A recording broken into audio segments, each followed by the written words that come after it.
The first indication that my life was about to be forcibly dismantled didn't come from a dramatic argument or a screaming match at a holiday dinner.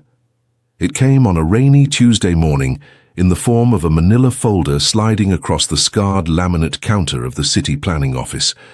I was there to pick up the finalized electrical permits for the 4th Street property. It was a massive, dilapidated 1920s triplex that I had spent the last 14 months and every last cent of my savings acquiring and stabilizing.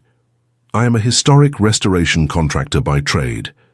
I buy the buildings that corporate flippers ignore because the foundations are sagging or the plumbing is ancient, and I spend years bringing them back to code. The 4th Street triplex was my masterpiece. It was supposed to be my permanent home, with 2 rental units to cover the mortgage and finally give me financial independence. But when Ivan, the city clerk who usually rubber-stamped my paperwork, handed me the folder, he looked uncomfortable. He tapped the top page with a thick index finger. He told me the electrical permit had been suspended because a superseding master permit had been filed the previous afternoon. I stared at the paperwork. The applicant name wasn't Penelope Tate or my LLC Heritage Restorations. The applicant was Tate Community Initiatives. The proposed work wasn't residential electrical updating. It was a commercial demolition permit to remove all interior load-bearing walls on the 1st floor to create an open-plan community hall. Tate Community Initiatives was my older brother Edward's non-profit, or more accurately, it was the shell organization he created after losing the mayoral primary election by a humiliating margin last year. Edward had spent his entire adult life bouncing from one grand, unfunded public venture to another, always propped up by my parents, Arthur and Helen, who viewed his charismatic failures as mere stepping stones to his inevitable greatness. I left the planning office and drove straight to 4th Street. My hands gripped the steering wheel so tightly my knuckles ached. The property was a looming brick structure with heavy oak double doors that I had spent 3 weeks stripping and refinishing by hand. As I walked up the concrete steps, I reached into my coat pocket for my heavy brass keys. I slid the key into the deadbolt. It wouldn't turn. I pulled it out, thinking the cold had stiffened the mechanism, and tried again. It jammed halfway. That was when I noticed the lock cylinder wasn't the weathered bronze I had installed. It was cheap, shiny brushed nickel. Before I could process what I was looking at, the heavy oak door swung open from the inside.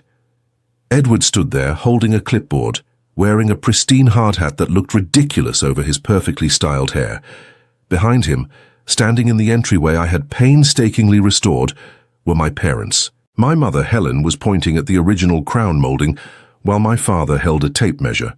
Edward smiled, completely unbothered by my presence on the porch of the building I legally owned. He stepped aside, waving me in as if welcoming a guest to his own home. He told me it was good I was there because they needed to discuss the timeline for the drywall removal. I stepped into the foyer, my boots crunching on plaster dust. I looked past Edward and saw that the pristine 1920s lath and plaster wall separating the main parlor from the dining room had been smashed to pieces. Sledgehammer marks scarred the original hardwood floors. In a single morning, they had undone thousands of dollars of structural stabilization. When I demanded to know what they were doing and why the locks were changed, my mother stepped forward with the calm, suffocating patience she always used to override my boundaries. She spoke to me as if I were a confused child refusing to share a toy. She explained that Edward's non-profit desperately needed a physical headquarters to secure a round of municipal funding. They had decided that a massive triplex was simply too much space for a single woman. It was selfish, she said, for me to hoard such a large property when Edward could use it to benefit the entire community. She told me they had taken the liberty of changing the locks to secure the site for Edward's contractors, and she proudly announced that she had already given him the master keys. I stood in the dust of my ruined parlor and tried to explain the basic reality of property law. I told them I bought this house. My name was on the deed. My LLC held the mortgage. My father scoffed, rolling up his tape measure. He reminded me that 5 years ago, when I first started my contracting business, he and Mom had co-signed a $15,000 business line of credit for me. I had paid that money back with interest within 2 years. But in my parents' minds, that initial signature meant they were permanent unspoken board members of my life. To them, Heritage Restorations wasn't my independent company. It was a family asset, and family assets were meant to be redistributed to whoever needed them most. Usually that meant Edward. I told them to get out.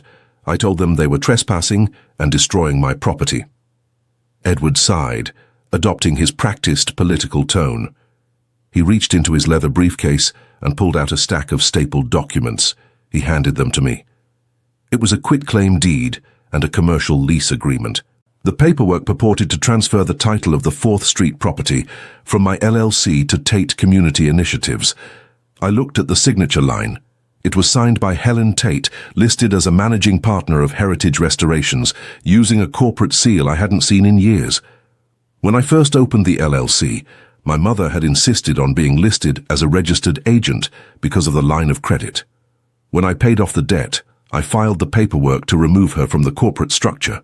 But she had apparently kept the original outdated operating agreement and the old brass stamp. She had marched into a local notary's office, a friend of hers from church, and signed my building over to my brother, believing that her archaic paperwork gave her the legal authority to seize a $500,000 asset. I didn't scream. I didn't throw the clipboard. The sheer, catastrophic financial weight of what they had done hit me like a physical blow. All my capital was tied up in the materials sitting in the backyard, and the loan I used to buy the building.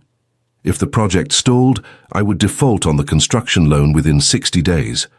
I would lose my business, my license, and my home. I walked out the front door, went straight to my truck, and called the police. 2 officers arrived 40 minutes later. They walked through the front door, stepped over the smashed plaster, and listened to me explain that my family had broken in, changed the locks, and forged property documents. But the moment my mother produced her outdated LLC operating agreement and the notarized, albeit fraudulent, quitclaim deed, the officers' posture changed. They looked at the conflicting paperwork, looked at my calm but clearly unyielding parents, and closed their notebooks. The older officer told me the phrase that every property owner dreads. He said it was a civil matter. Because there was a dispute over corporate ownership and authorized signatures, the police could not intervene. They could not force my family out. They told me I would have to take it to court, advised us to keep the peace, and left. As the cruiser pulled away, Edward gave me a patronizing pat on the shoulder. He told me not to be bitter. He promised that when the community center opened, he would make sure my name was on a small plaque near the entrance to thank me for my contribution. Then he closed my own heavy oak door in my face. I heard the cheap new deadbolt click into place. I spent that night in the cramped office behind my workshop, sitting at my desk under a flickering fluorescent light, surrounded by piles of blueprints and financial statements. I felt a cold, hollow dread. A lawsuit to quiet the title and evict them would take at least 6 to 8 months. I didn't have 8 months. The property taxes were due in 4 weeks. The first major balloon payment for the construction materials was due in 60 days.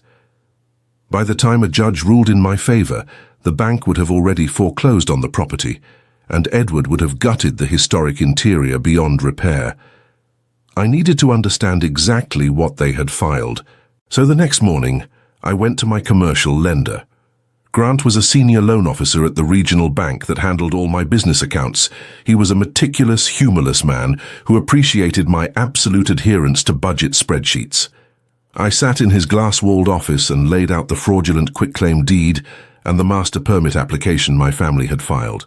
I explained the situation, expecting him to tell me he would freeze my accounts or call in the loan due to the title dispute. Instead, Grant put on his reading glasses, scrutinized the documents my mother had signed, and then pulled up my property profile on his terminal. He typed in silence for several long minutes. He cross-referenced the deed transfer my family had recorded with the specific covenants attached to my mortgage. Then Grant looked up over the rim of his glasses and said the one sentence that changed the entire trajectory of the conflict. He didn't say he was calling the authorities, and he didn't say I was ruined. He tapped my mother's signature on the fraudulent deed and said, "They transferred the title using the 2018 corporate seal, but they didn't realize your current construction loan is bonded under a federal historic preservation grant." I stared at him, the gears in my mind slowly locking into place. Grant turned his monitor toward me. He pointed to a dense paragraph buried in the loan origination documents. When I bought the 4th Street property, I had secured a highly specific, heavily regulated federal block grant designed to save historic structures in declining urban centers. It was the only way I could afford the massive down payment. The grant came with absolute ironclad conditions. It required the property to be maintained as a historic residential structure. It strictly prohibited any commercial rezoning or destruction of original architectural features. But more importantly, the grant contained an acceleration clause regarding ownership. Grant explained that if the property was transferred to a non-approved entity before the 10-year renovation and occupancy period concluded, the entire balance of the federal grant, $200,000, became due immediately. Not in 30 days, not in installments, immediately. And because my mother had signed the transfer claiming full legal authority as the guarantor of the LLC, and Edward had accepted the title on behalf of his non-profit, they hadn't just stolen my building, they had legally assumed the debt penalty. By filing that quitclaim deed with the county clerk, Helen and Edward had triggered a federal lien against themselves and Tate Community Initiatives. Furthermore, because Edward had already filed a demolition permit for the historic walls, he was in direct violation of the Preservation Covenant, which carried a municipal fine of $5,000 per day of unpermitted demolition. They thought they had outsmarted me with an old stamp and a friendly notary. Instead, they had walked directly into a massive financial bear trap, and they had locked the jaws around their own ankles.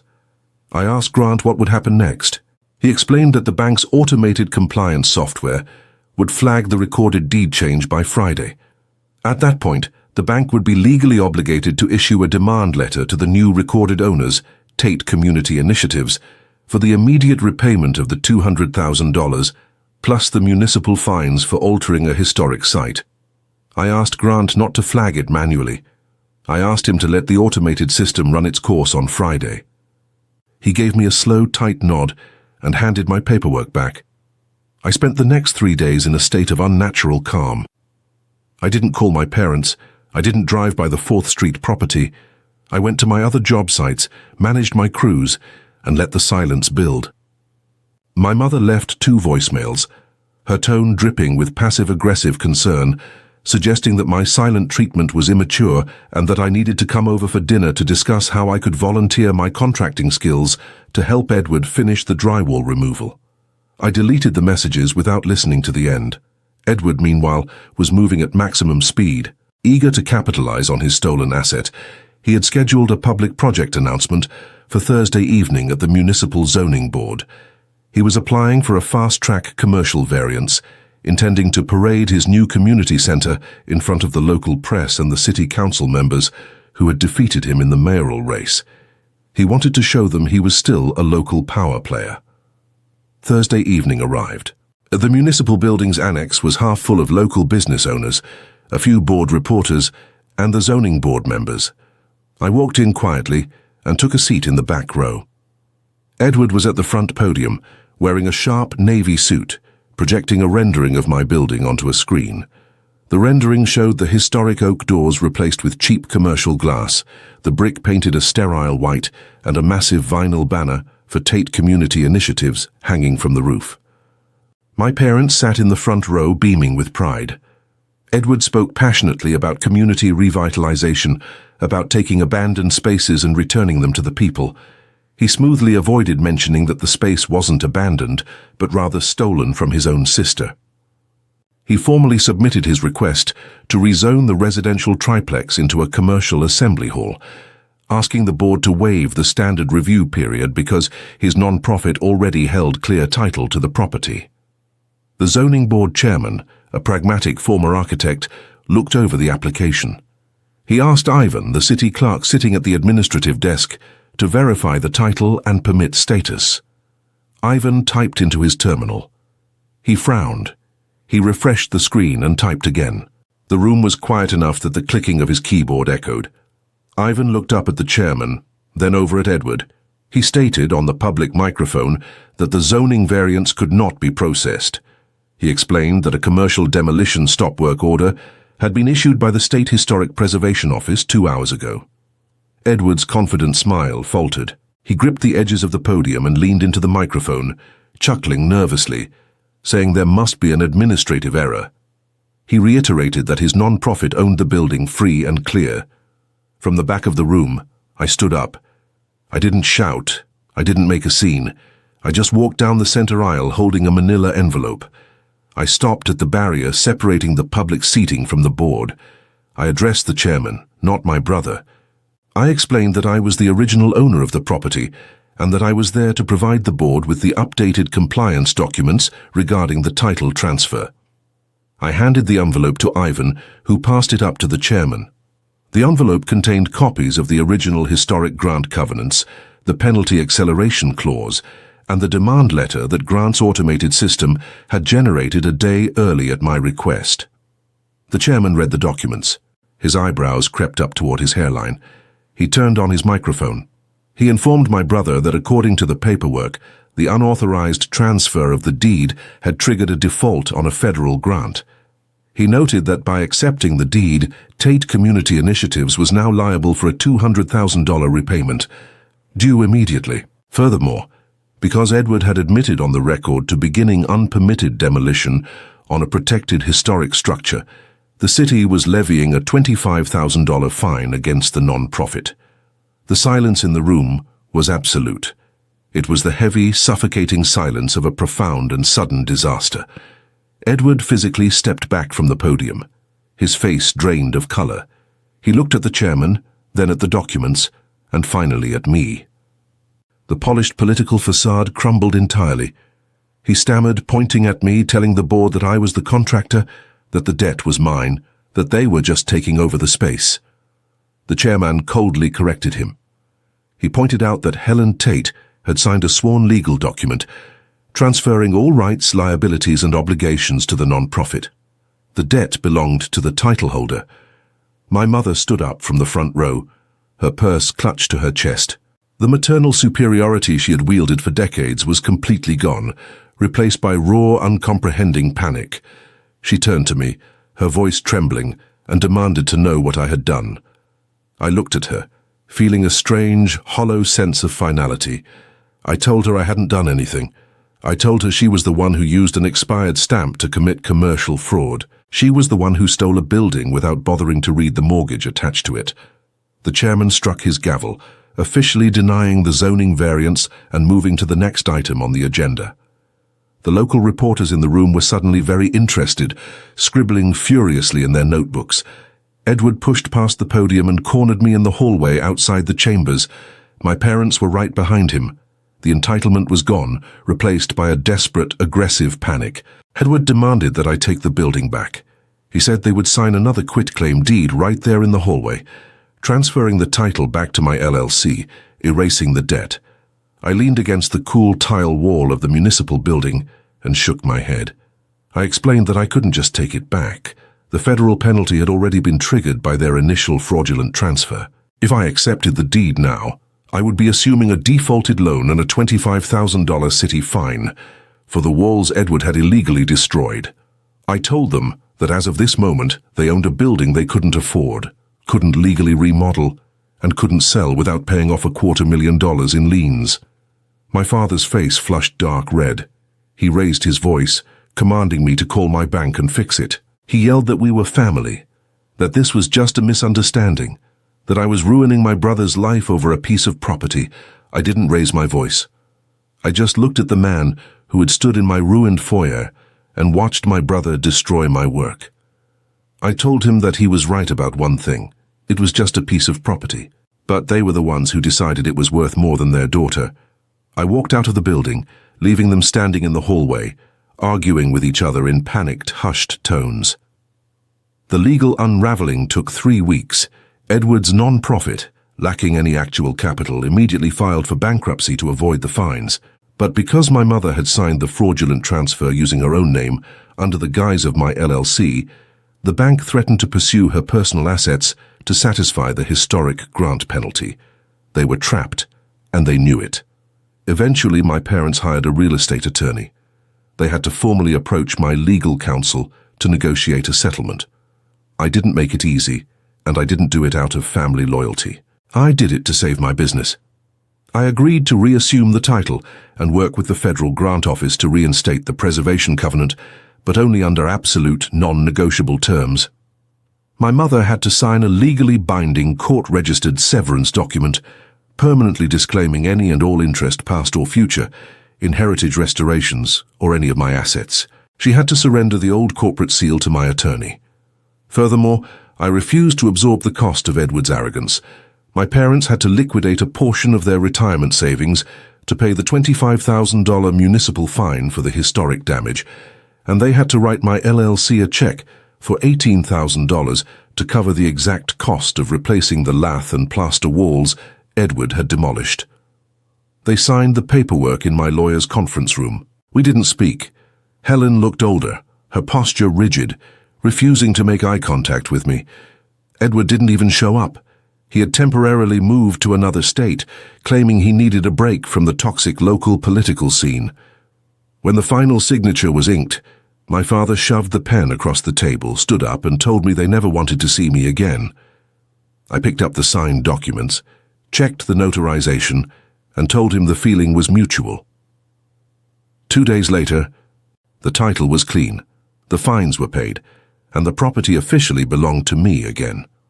I drove to 4th Street early on a Saturday morning. The neighborhood was quiet, the air crisp and smelling of damp leaves. I walked up the concrete steps to the heavy oak double doors. I pulled a new heavy brass key from my pocket. I had drilled out Edward's cheap nickel lock myself the day before and installed a commercial-grade reinforced deadbolt. The key slid in smoothly. The heavy mechanism engaged with a satisfying metallic thunk. I pushed the door open and stepped into the foyer. The house was cold and smelled of old wood and plaster dust. The damage in the parlor was still there, the exposed lath looking like ribs in the dim light. But as I set my toolbox down on the scarred hardwood floor and pulled on my leather work gloves, I didn't feel overwhelmed.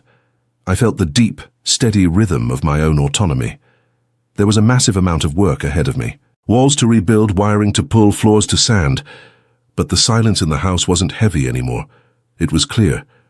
I grabbed a heavy bristled broom and started sweeping up the dust, the sound echoing through my house, finally and completely my own.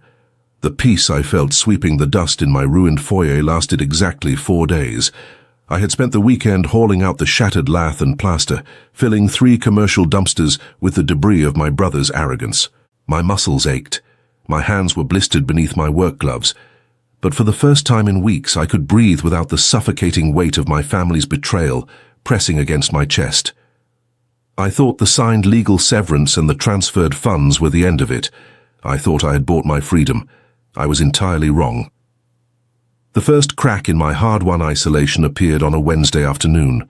I was on scaffolding in the main parlor, meticulously sistering a damaged floor joist, when I heard the heavy, impatient pounding on the front door.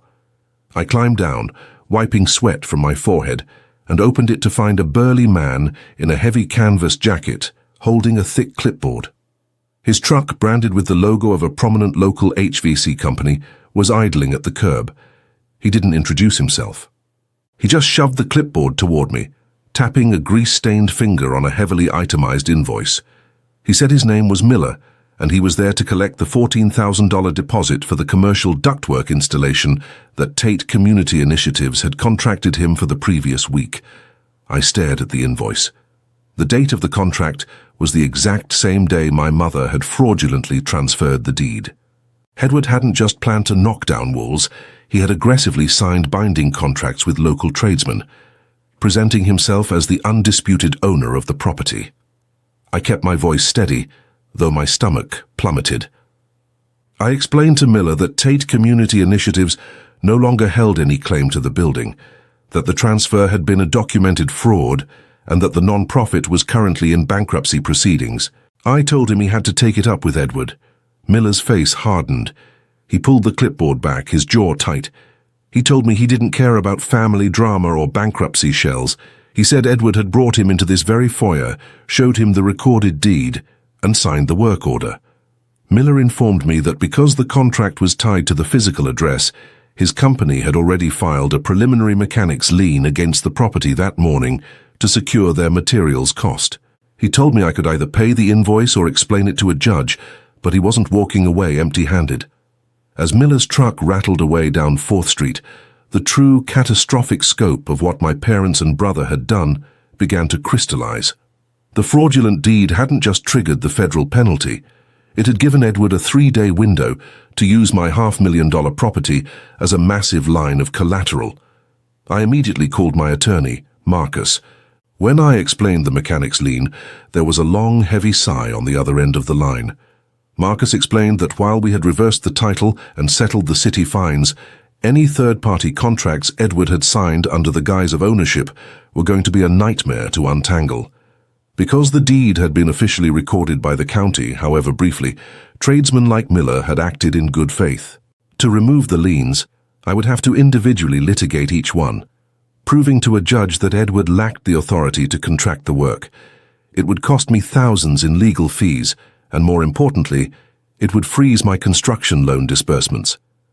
The bank wouldn't release another dime of my preservation grant until the title was entirely free of encumbrances. I was standing in the cold, dusty parlor, calculating how many weeks I could survive without the bank drawer, when my phone buzzed in my pocket. It wasn't Marcus calling back. It was Aunt Sarah, my father's oldest sister. I hesitated, then answered. I hadn't spoken to the extended family since the zoning board disaster. I expected Sarah to be calling to broker a peace, to offer some misguided but well-intentioned advice about forgiving my parents. Instead, her voice was sharp, trembling with a volatile mixture of grief and pure venom. She didn't say hello. She immediately demanded to know when I was going to release the investment funds. I asked her what she was talking about. Sarah let out a bitter, mocking laugh. She told me to drop the act. She said Arthur and Helen had already explained everything to the rest of the family. According to the narrative my parents had carefully seeded across our entire social circle, I hadn't been the victim of fraud at all. Their version of the story was that I was failing financially and had begged Edward to take over the property. They claimed I willingly allowed them to transfer the title so Edward could use his political connections to secure municipal funding to save my business. But the lie went much deeper and much darker than mere reputation management. Sarah told me that based on the secured title of the 4th Street property, Edward had approached her, Uncle David, and 3 of my parents' oldest friends, offering them ground-floor investment shares in the new community center. He had collected over $60,000 in personal checks from our extended family in a matter of days, promising them a guaranteed return once the municipal grants cleared. My parents had convinced the family that I had waited until Edward deposited their money and then used a technicality in my old LLC paperwork to maliciously seize the building back, effectively stealing their investments to fund my own renovations.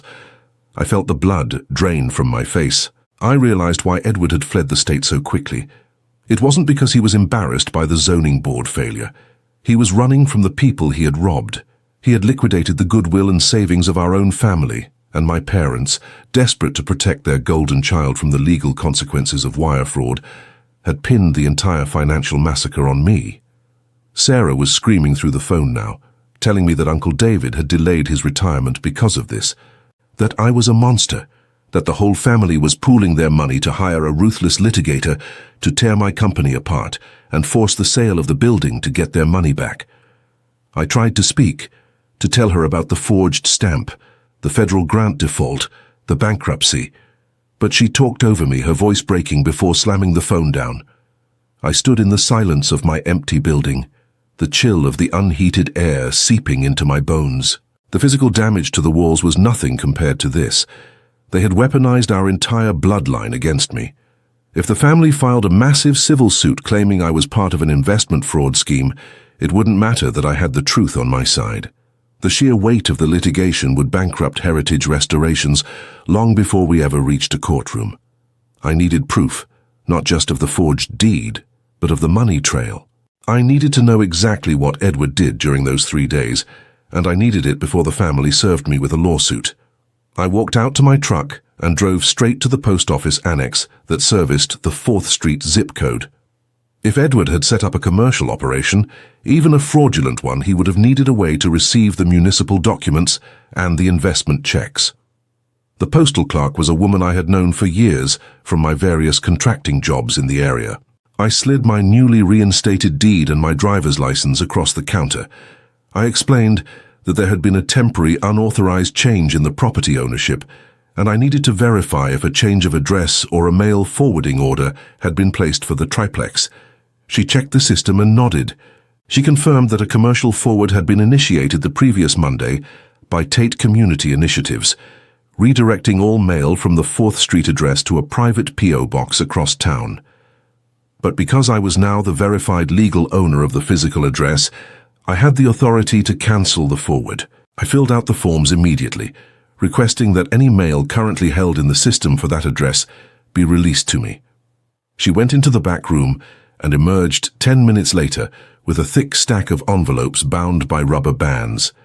I sat in the cab of my truck in the post office parking lot and tore through the mail.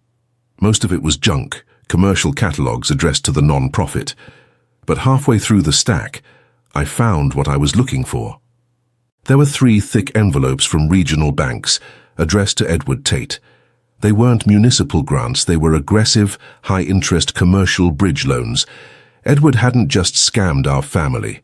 He had used the fraudulent deed to apply for rapid approval, unsecured commercial credit lines. He had leveraged the stolen equity of my house to cast a massive net, trying to pull in as much cash as humanly possible before the bank caught on. But it was the last envelope in the stack that made my breath catch in my throat. It wasn't addressed to Edward. It was a certified letter from the State Attorney General's office, addressed to Helen Tate, Managing Partner, Heritage Restorations. I ripped it open. The letter was a formal notice of investigation. When my mother used my old corporate seal to sign the quitclaim deed, she didn't just commit civil fraud against me. By filing a forged document with a county clerk to facilitate a property transfer across municipal lines, she had committed felony real estate fraud. The state's automated systems, triggered by the sudden bankruptcy of Tate Community Initiatives and the massive federal penalty flag, had flagged the transaction for criminal review. The state wasn't looking at Edward. Because Edward's signature was only on the receiving end of the deed, he could plausibly claim he didn't know his mother lacked the authority to transfer it. The state was looking entirely at Helen. My parents had spent the last week destroying my reputation, turning my aunts and uncles against me, and preparing to watch me drown in lawsuits to protect Edward. And all the while, a state investigator was slowly building a criminal indictment against my mother, based on the very document she was so proud of signing. I folded the letter and put it back in the envelope. I could hand this over to Aunt Sarah and Uncle David. I could show the whole family that my parents were liars and that my mother was facing prison time. It would clear my name instantly. It would destroy my parents utterly and permanently. I started the truck, the engine roaring to life in the quiet parking lot. I didn't drive home. I didn't drive to Marcus's office. I drove toward the affluent suburb where my parents lived, the certified letter sitting on the passenger seat like a loaded weapon, knowing that the confrontation awaiting me wouldn't be fought over property lines, but over the absolute destruction of our family's remaining illusions. I pulled into the pristine asphalt driveway of my parents' suburban home, the tires of my work truck crunching over fallen autumn leaves. The neighborhood was painfully quiet, a manicured monument to the kind of respectable image my parents had spent their entire lives cultivating. I turned off the engine and sat for a moment, the certified letter from the Attorney General resting on the passenger seat. I didn't feel angry anymore. I just felt a cold clinical resolve. I walked up the slate path and didn't bother knocking. I used the spare key I had carried on my ring since high school, the one I had never thought to surrender because, until this month, I had still believed this was a place I belonged. My parents were in the formal dining room. My father was at the head of the long mahogany table, a spread of financial documents and legal pads in front of him. My mother was pacing near the bay window, speaking in hushed, urgent tones on her cell phone. When the heavy front door clicked shut behind me, they both froze. My father stood up immediately, his face darkening. He pointed a finger at me, ordering me to leave, warning me that after the lawsuit they were drafting with Aunt Sarah, I would be lucky to keep my contractor's license. My mother lowered her phone, her expression hardening into the familiar, impenetrable mask of maternal disappointment. I didn't say a word. I walked straight into the dining room, pulled the folded Attorney General's letter from my jacket pocket, and dropped it onto the center of the mahogany table right on top of my father's legal pads. I told them to read it. My father glared at me, but reached for the paper.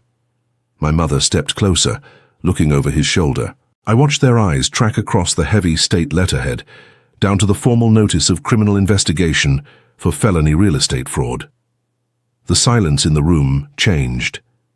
It wasn't the outraged, defensive silence of a family argument.